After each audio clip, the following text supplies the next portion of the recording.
So, it's been quite a tumultuous month for Rogue Core, for Ghost Ship, and also for myself.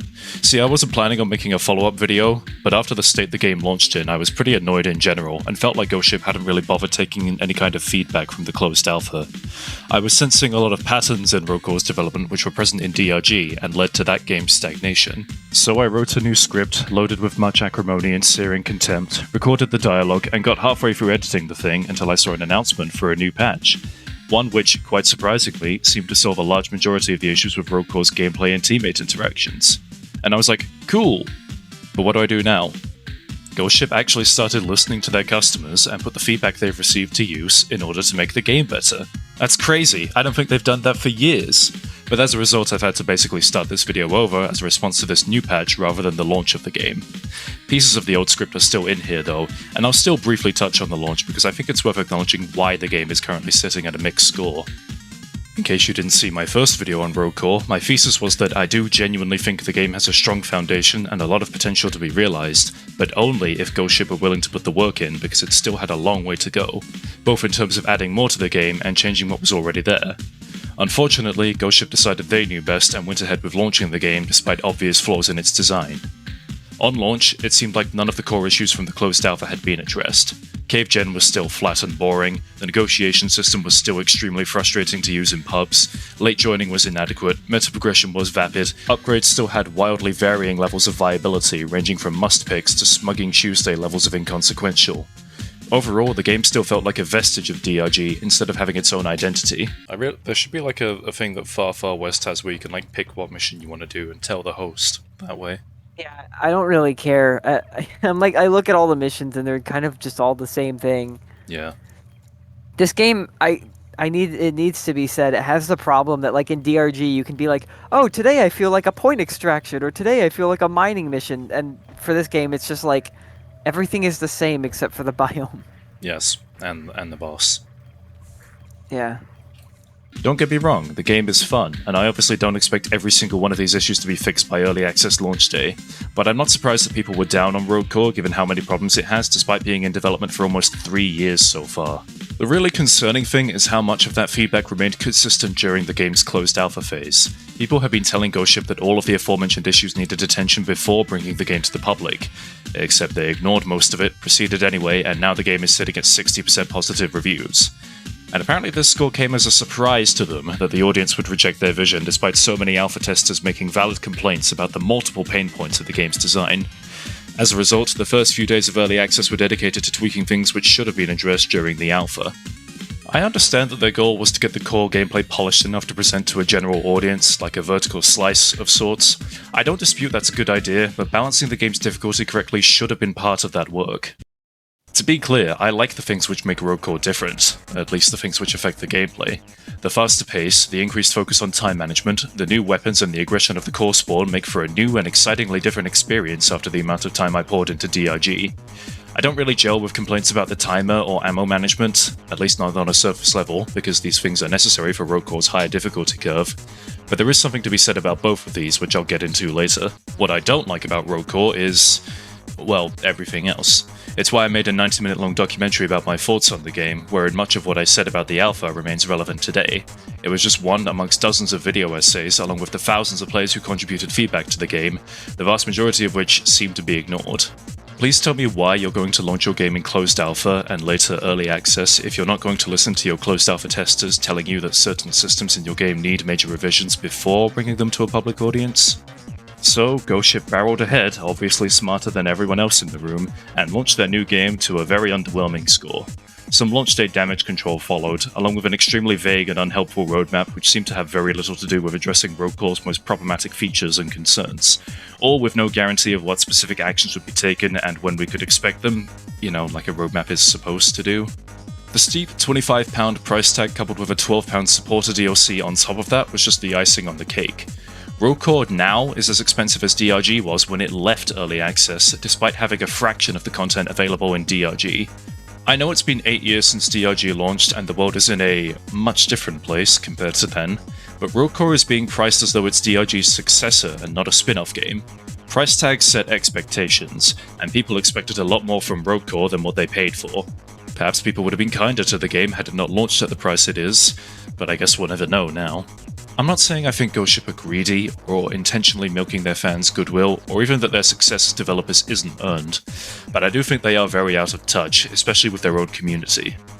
Which isn't helped by the fact that most people apparently don't seem to want to hold them to a higher standard and still think they are the tiny indie company which first launched Deep Rock Galactic in 2016. Allegedly, the game's review score has Ghost Ship's top brass rattled, as it should, because it reflects their attitude over the past few years of just doing whatever the hell they feel like. Turns out most people don't want to play a game as obnoxiously frictional as Rogue Core is without any kind of justification for it. DRG was a success because it was a highly streamlined experience which worked well in a pub setting because it encouraged players to work together towards a common goal. For as much DNA as it shares with its predecessor, this is ironically the one thing which isn't present in Rogue Core. It was about now that I started to work on the original script of this video, expecting nothing to change and for Ghost Ship to continue on as normal. But then, they published a preview for the next patch on June the 3rd, and I had to pivot. Far from the head in the sand attitude I was fully expecting in future patches going forward, Ghost Ship seemed to have actually taken a lot of the feedback on board and put it to work. So let's go through everything this patch has to offer, starting with the things I liked. Number 1, all upgrades now share the same rarity at all times. Huge step forward, this will cut down on pubs insta-locking rare and legendary upgrades just because they have a shiny colour. This also extends to the starting weapon selection, which is now all common guns with 2 randomized attributes. I still think item rarity should be scrapped entirely, but if that's not possible, this is a good middle ground. Number 2, upgrades now start by hitting a button on the REPD, which forces everyone to upgrade a few seconds later. This is how it should have always been, because it's how these things work in DRG too, such as calling the drop pod. Huge playability improvement in pubs, there's no more standing around waiting for the last guy to huddle together, or accidentally sending mixed messages to your teammates because you stuck your toe in the circle for a split second. Number 3, the mission timer now clearly states exactly how much time is left per floor, on top of a bevy of improvements to readability and clarity. Great improvements to UI UX, I hope this motivates pubs to stop licking the walls clean and learn to speed up. Number 4, new varieties of the core biome have been introduced based on which boss you fight. For now, the Ramok and Malactulus share this new template, but I think it looks pretty good.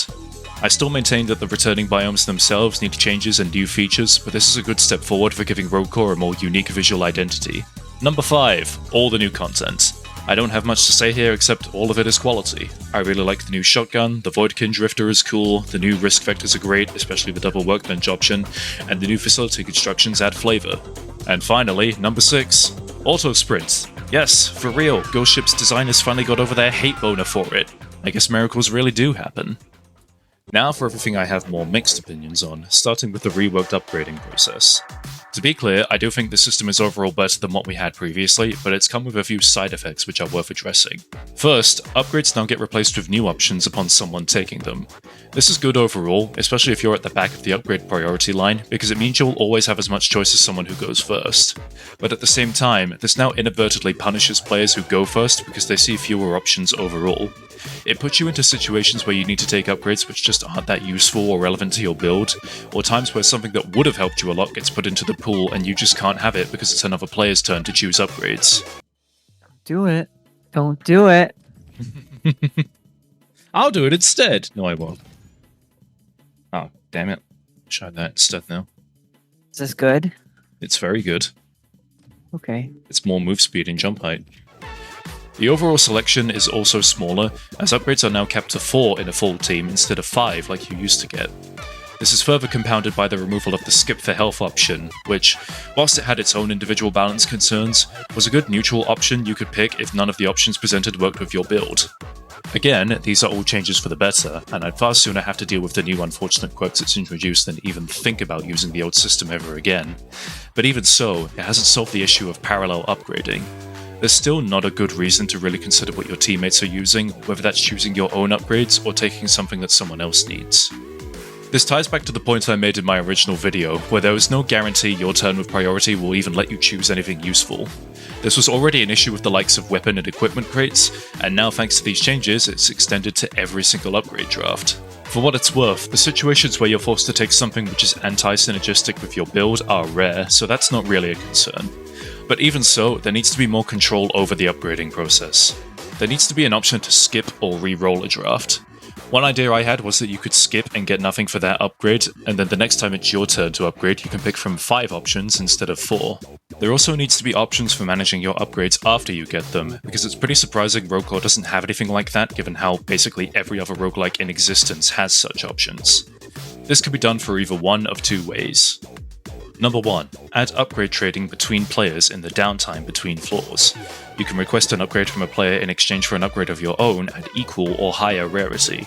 This is facilitated by perk drafts always giving players upgrades of the same rarity at the same time, meaning that you'll always have something to barter with for a fair exchange. Or number 2, added facilities to the caves themselves which allow you to exchange upgrades for others. Something like the shredders and printers from Risk of Rain 2 or the refiner from Far Far West.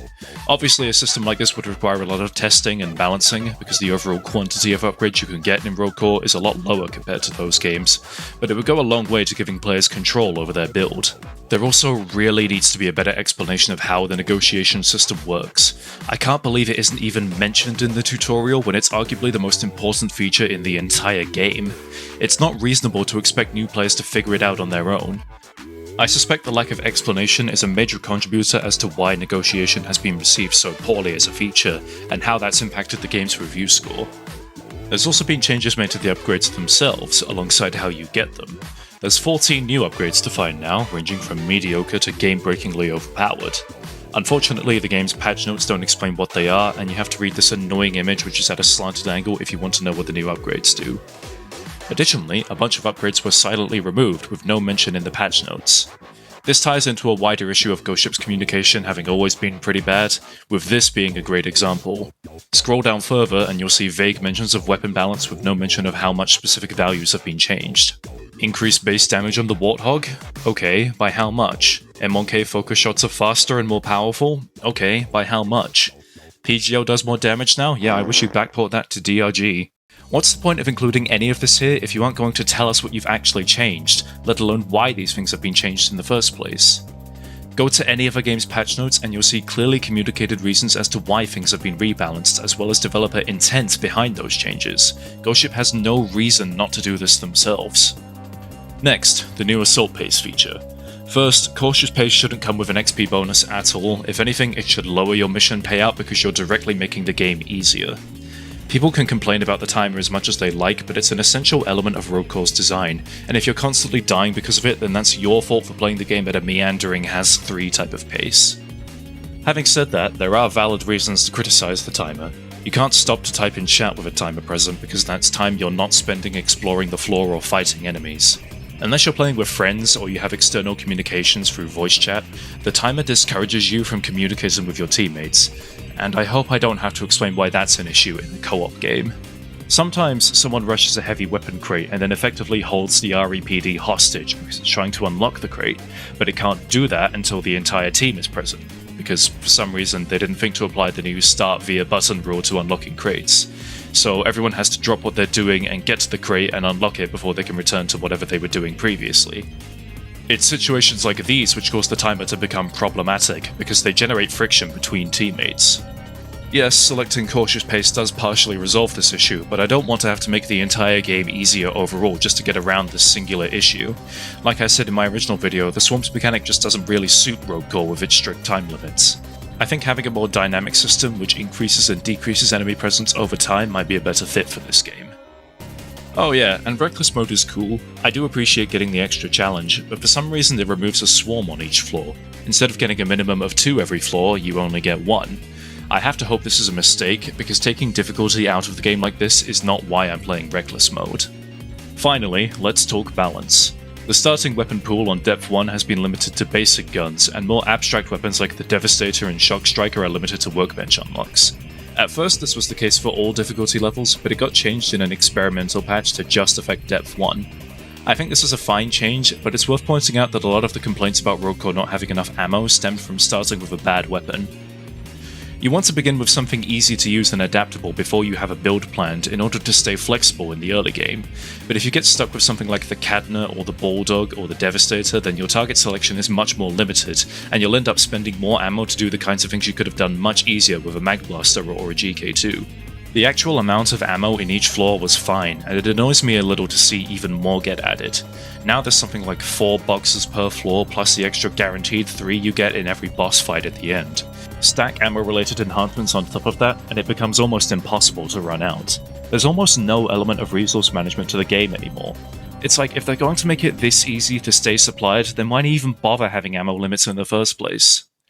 The problem was already solved by restricting Depth 1's starting weapon pool to basic weapons, which, as I said, was already the root cause behind the ammo issue. If you don't have enough ammo, there are enhancements catered to solving that exact problem. I know I've praised their attention to feedback throughout this video, but it's a little annoying that Ghost Ship went for the surface level resolution and just flat out made the game easier. They had already solved the problem by streamlining weapon selection, but then went the extra mile and added surplus ammo to every single floor. Meanwhile, aspects of the game which genuinely are overtuned, like Edge Stalker move speed or the entire molecular fight in general, haven't received any attention, which is because newer players aren't complaining about these things. Go figure. Playing on Reckless mode removes this extra ammo box, but that's not really a solution, and it's not really relevant to time pacing in the first place.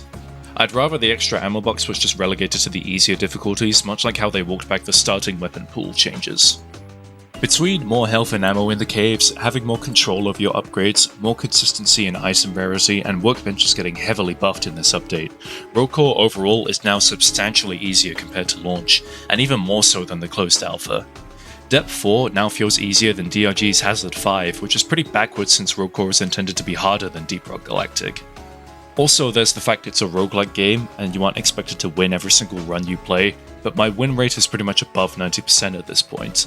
And no, I don't think capitulating by adding in a Depth 5 is the solution. I know they'll probably fix this in future updates, but smoothing out the game's difficulty to this degree feels counterintuitive for a roguelike game. It's yet more evidence they should have done all this work during the game's closed alpha phase, as they would have had time to adjust the game's difficulty to match the increased control players have over their build. But instead, they've had to stick to the timetable of an update system, which has compromised the difficulty as a result. And that's the contents of Update 1 fully analysed, or at least everything which is worth mentioning. So, where do we go from here? Rogue Core's #1 issue has always been its playability in pubs, whether that's due to upgrade friction, timer friction, pacing friction, or just the fact that it's generally a harder game.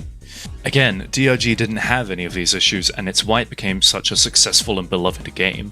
Rogue Core is struggling because it's a much more complex, difficult, and frictional game, and these are not factors which make it conducive to pub play. In a pre-made team, or with friends, it's a much better experience. Just knowing how your teammates will behave and react ahead of time makes a lot of the game's more sour elements much more palatable. I'm sure negotiation felt perfectly fine to GSG during their internal playtests, where they all know each other personally even outside of the game, but that's just not the reality of playing in a pub lobby. I'm not saying the game is bad because it's more complex than DRG. Obviously there's a lot of noise because it's so early into the game's life and player expectations need to adjust, but there's so much about the game's design that was and still is so needlessly frustrating, it's no wonder the initial reception is so mixed. To be totally honest, Rogue Core has issues so endemic to its design that even if Ghost Ship manages to turn the game around overnight, I doubt Rogue Core will ever get above an 80% review score or so. Which isn't a bad score to be clear, but it's nothing compared to DRG's enduring 96% overwhelmingly positive score. There is a long way to go in order to get Rogue Core out of the mixed zone.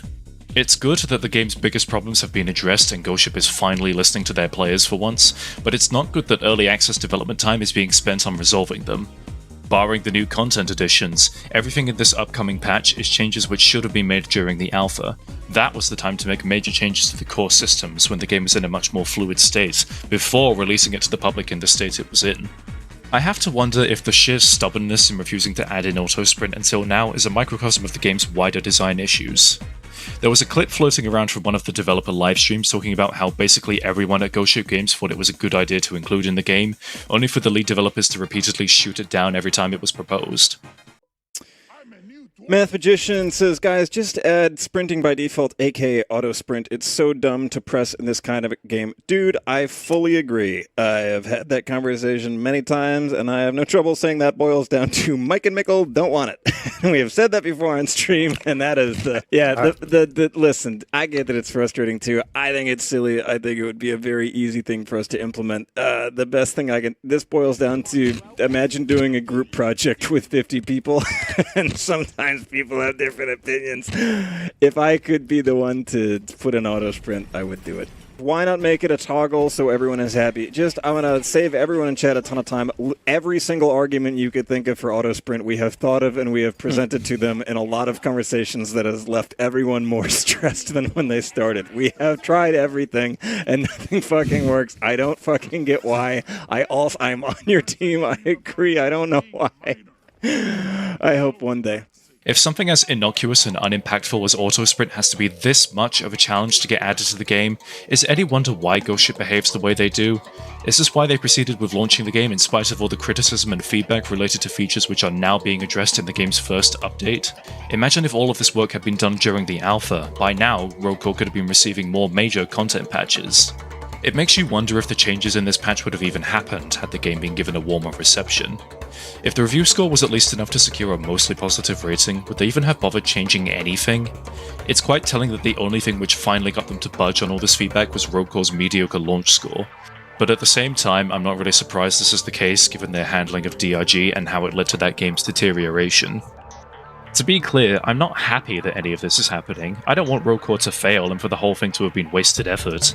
But having followed Ghost Ship for as long as I have, it was inevitable that something like Rogue Core's poor launch was going to happen eventually. It wouldn't surprise me if a lot of the motivation behind this patch was just scrambling to improve the review score, but Rogue Core's reception isn't going to improve overnight. It needs a lot more polish and refinement. It also could have used a much stronger starting point, but we're past that now.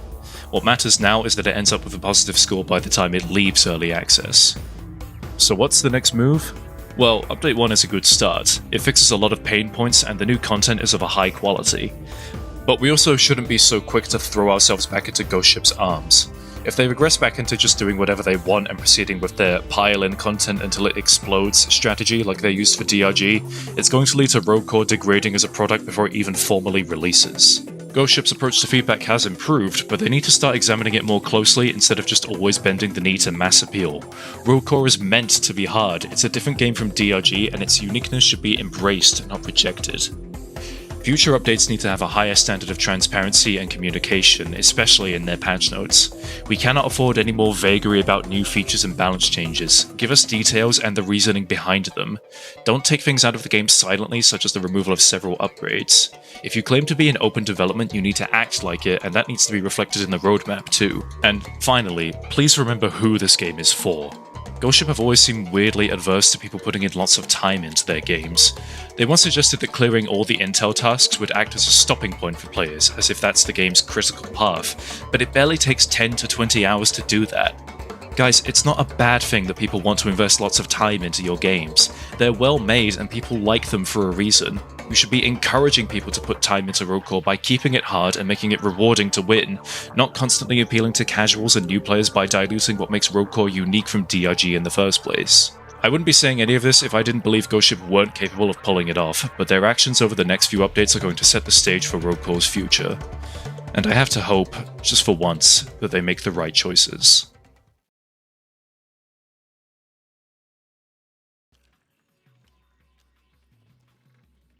I'm a reclaim. Stop all the core spawning.